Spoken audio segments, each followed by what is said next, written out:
Good day. Today we're talking about the basics of investments. I'm calling it Investment 101.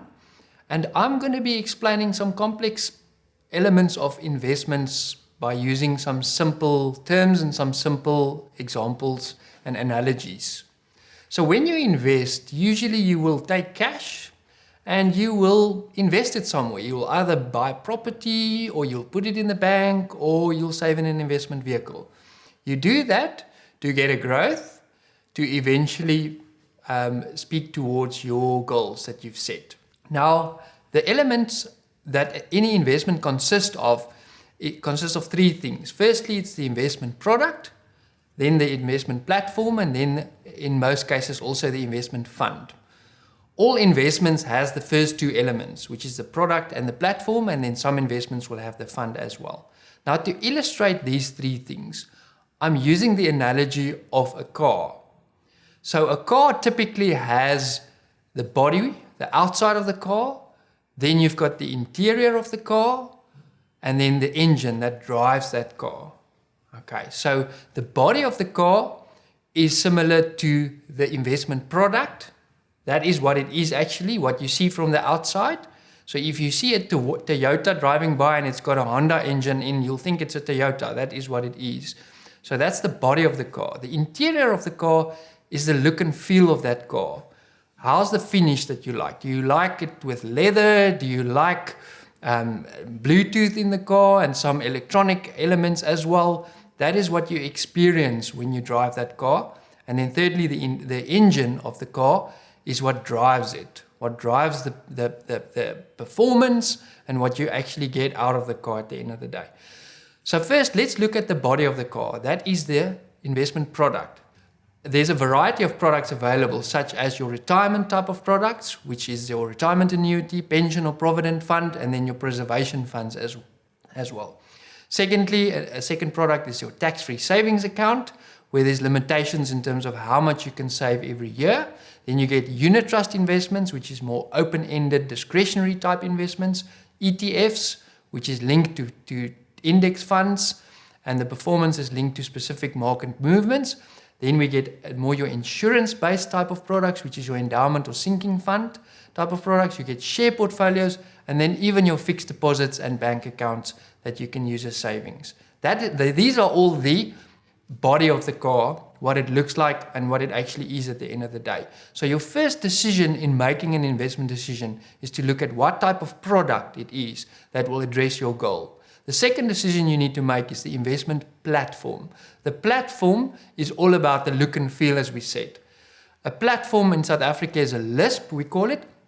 And typically, like Ultima Financial Planners, you mostly use Alan Gray as a platform. 91, which was previously Investec Asset Management, or Old Mutual Wealth. There's also a lot of other platforms available as well. But that's the administrator of your product and your fund at the end of the day. And these guys will provide you with statements. They will give you a look and feel if you log in and you want to see what your value are. But it is just the interior. It's just the look and feel. It's not the actual driver of that company. The driver, the engine of your investment would be what it actually is. So let's just dig into the platform a bit more. Your platform, if I can use another example, is similar to you looking to buy Sunlight Liquid.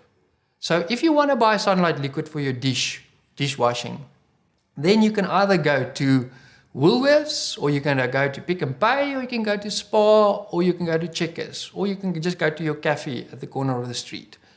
That is the analogy I used for the platform. Every one of those stores has a different experience. If you walk into a Woolies, you might experience the aircon is cool, it feels like everything is fresher, but you pay a bit of a price for that experience.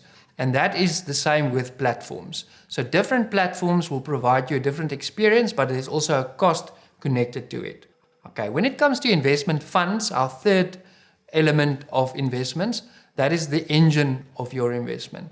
So the investment funds, typically you've got two options. You can either just follow the approach of choosing a couple of funds or one fund to invest into, or you can work with a discretionary fund advisor or manager.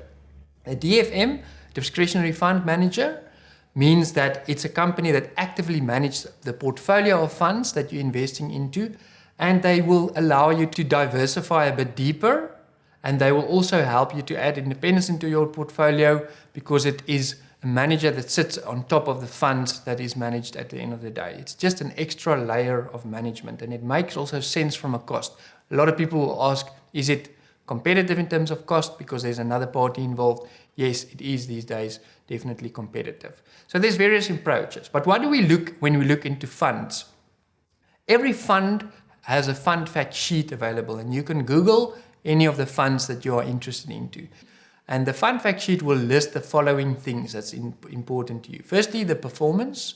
It will give you the performance broken down into 1, 2, 5, 10, maybe even since inception in terms of the performance, and that will give you, look for annualized performance, not just the cumulative performance.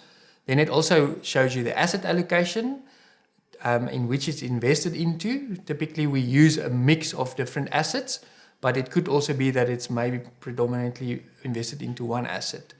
The risk is also then shown. The risk will indicate how much risk are you taking, and that also speaks to the objective of that fund, which means that for how long does it make sense to invest in that fund with the risk that's attached to it. So you get different categories like equity only, which is more of a long-term type of fund, as opposed to a bond fund, which is more of a short-term fund. And then there's also fees. The fees will also be stipulated in the fund fact sheet. So you can have a look at fund fact sheets. Maybe you've seen that you've got a certain investment that is invested in a fund. You can Google that fund and you will be able to find, in most cases, the fund fact sheet that will list out all the details of the engine of your investment. So let's review. If we go back to the initial example of a car, it could be that you decide that you want to invest for the long term and you want to invest for retirement. Then you'll typically use a retirement annuity as the product. Secondly, you will have to decide on what platform you want to invest into, and that could be, like I said, Allan Gray, Old Mutual Wealth, 91, any one of those with a different experience. And the fund then specifically will address what you want to achieve with this car. How fast do you want to drive? How long do you want to drive for? How far as well do you want to drive? So we do get people telling us that their certain investment, let's say it's an Allan Gray investment, is not doing that well. And then they mean that the platform of that investment is Allan Gray and the fund could be in a whole different fund. So when you're at a braai and telling your mates about your car, you'll be telling them about the fact that you have a Volkswagen, maybe a Polo, but you actually have a Porsche engine in that Polo. So when you talk about the performance of your car, you'll be referring to the Porsche engine and not the Polo, which is the bodywork and the outside of that car. And that's the same with your investment. The product type and the platform will not provide you the performance. The fund will provide you the performance, which is the engine, is our last option. So let's review. We've said that we've got the three elements of a car that we use as an analogy for an investment. Firstly, we've got the bodywork, which is the investment product, the type of product, what you are deciding on, and that will speak towards your goal. Secondly, we've got the interior, and that is the investment platform, the company that will be the custodian and that will be the administrator of the investment. And thirdly, we get the engine of the car, which is the investment fund. And that is the element that will drive the performance. There's various funds available, and they obviously differ in terms of your objective, what you want to achieve at the end of the day. Thank you for joining us for this presentation, and I trust this will help you a lot in making better investment decisions.